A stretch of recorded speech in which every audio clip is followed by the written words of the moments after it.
Okay, day 36 here at the Newseum. If you ever come to Washington, this is the First Amendment Museum, the celebration of journalists. And they always have the papers out every day, and you can do a quick scan, a quick sweep of the papers. What I try to do, Kennedy used to do that, right?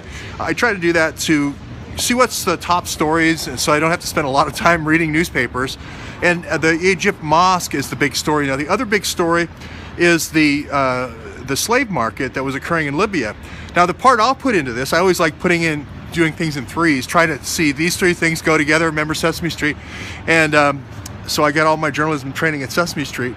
But I attended this Benghazi trial, and all the guys were from Egypt. And I know Muslim Brotherhood, whatever they're calling Rada, al-Rada, it's all something, Al-Qaeda something, right? They were all from Egypt, and all the FBI people focused on Egypt. It was all out of Cairo. And it just seemed like there was this tremendous amount of traffic between Libya and Cairo. Now, I know the original people that overthrew, studying General Grange and all that, were Egyptians. And I know DynCorp. Once you take over a place, you run rat lines, and you start slave markets, and you sell little girls to Arab sheiks who collect them by the 50 at a time.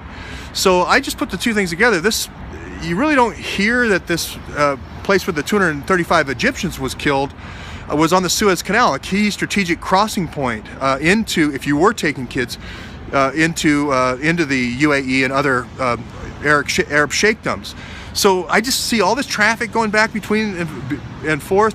I don't think just people do random killings. To me, it would make sense. The only thing that makes sense is they're killing off the people that used to run the rat lines. The reason the slave market's discovered now, and you have to drop the rat line. You have to collapse the rat line. You have no choice. So what do? Do you pay off everybody?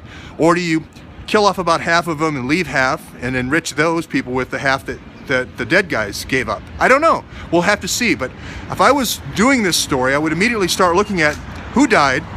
Did they travel to Libya? That would be my first question. Did they ever go to these towns where the slave markets were? That'd be my first question.